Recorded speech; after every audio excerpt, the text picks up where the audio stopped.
Imagine estar longe de casa, longe da sua terra, longe do templo, o lugar que dava sentido a toda a sua fé.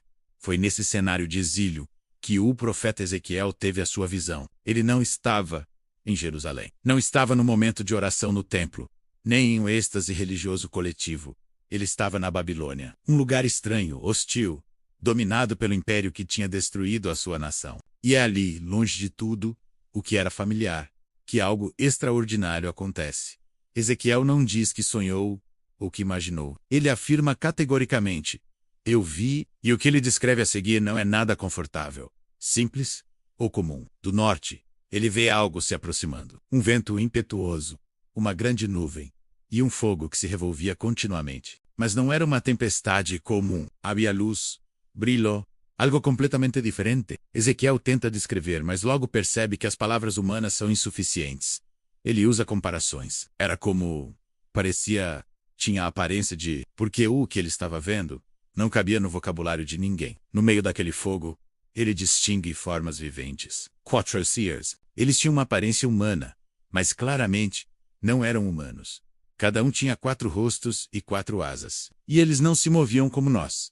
Eles se moviam em perfeita coordenação, indo exatamente para onde o Espírito os dirigia, sem nunca virar para a direita ou para a esquerda. Os rostos não eram aleatórios.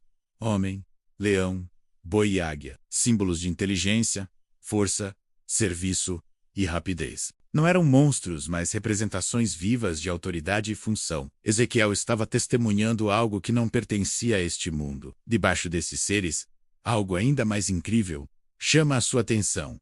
Rodas. Mas não rodas comuns. Eram rodas dentro de outras rodas. Uma estrutura complexa, com movimento absoluto. Elas podiam se deslocar em qualquer direção, sem precisar girar. E o detalhe mais impressionante: estavam cheias de olhos. Olhos por toda parte. Nada escapava, nada ficava oculto. Nesse momento, Ezequiel entende algo essencial. O movimento da glória de Deus não é limitado. Ela não depende de templos, de fronteiras ou de Jerusalém. Deus não está preso a um lugar. Acima das rodas e dos seres, ele vê algo como um firmamento, cristalino, separando o terreno do transcendente. E acima disso, um trono elevado. E sobre o trono, alguém com a aparência de homem. A descrição não é física, porque o foco não é o corpo, mas a presença. Havia brilho, fogo, uma glória que irradiava majestade e temor. Ezequiel finalmente entende. Ele não está vendo uma criatura qualquer ou um anjo comum. Ele está diante da glória do Senhor. E o efeito é imediato. Ele cai com o rosto em terra, porque quando o divino se revela, o rio humano se cala.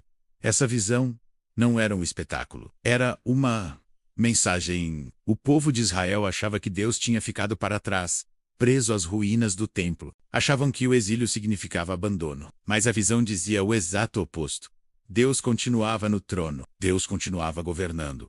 Deus continuava se movendo, mesmo em terra estrangeira. A glória não foi destruída com Jerusalém. Ela se move, ela vê tudo, ela governa tudo. Agora, muita gente pergunta: Ezequiel viu tecnologia? Viu naves ou máquinas?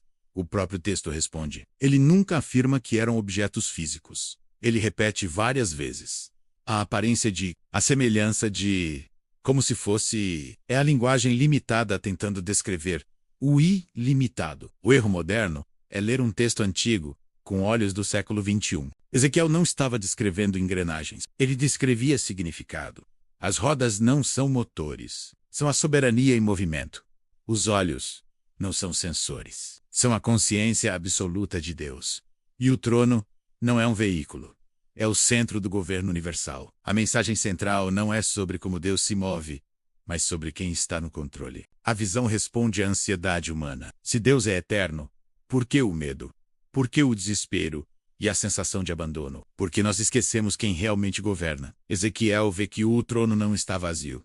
Nunca esteve, mesmo quando tudo ao nosso redor parece perdido. Essa visão ecoa através dos séculos. Mais tarde, em Apocalipse, o apóstolo João verá seres semelhantes, rostos semelhantes e um trono semelhante, porque a mensagem central não mudou.